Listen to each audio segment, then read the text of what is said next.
Take a close look at this 18th century painting.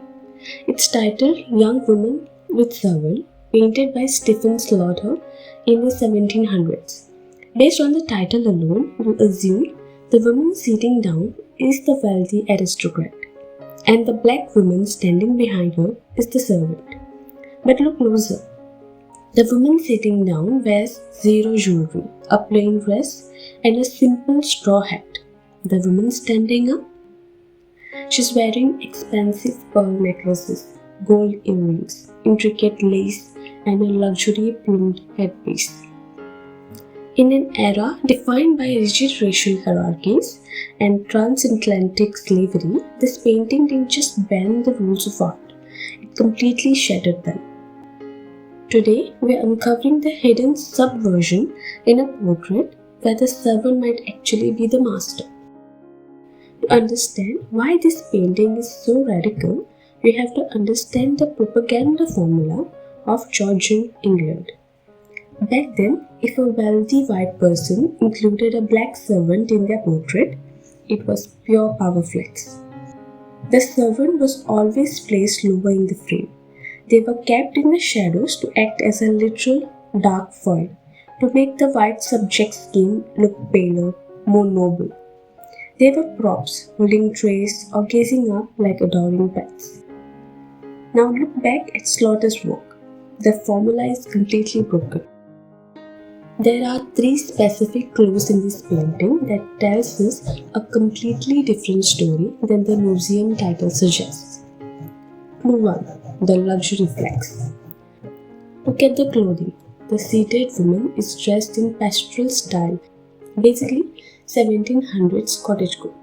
She's using a skirt like an apron to hold dirt-covered fruits. Meanwhile, the standing woman wears a dark tailored gown with expensive gold military-style closures, delicate lace cuffs, and high-end gems. In the 18th century, clothing was your social security number.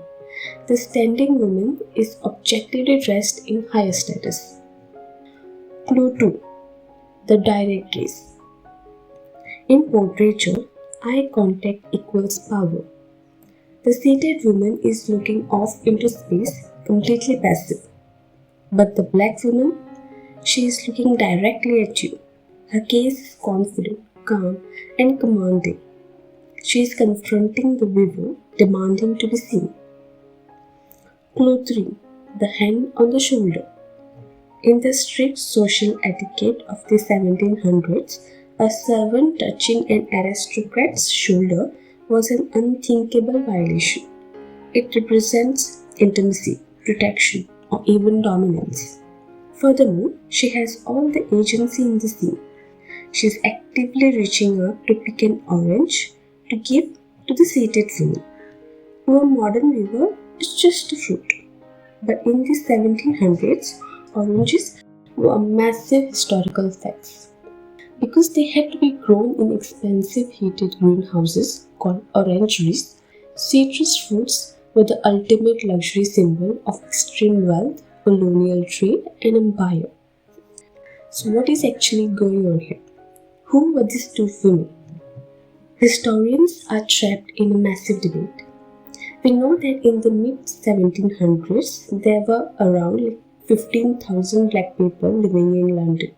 While many were enslaved or low-wage servants, some achieved freedom, wealth, and standing within prominent households. This painting heavily mirrors the famous portrait of Dido Elizabeth Bell, a mixed-race woman raised as an aristocrat in an English manor.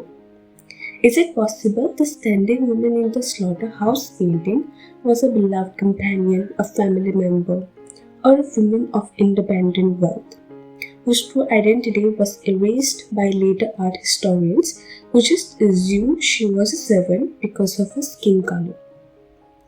Art has the power to preserve history, but it also has the power to hide it.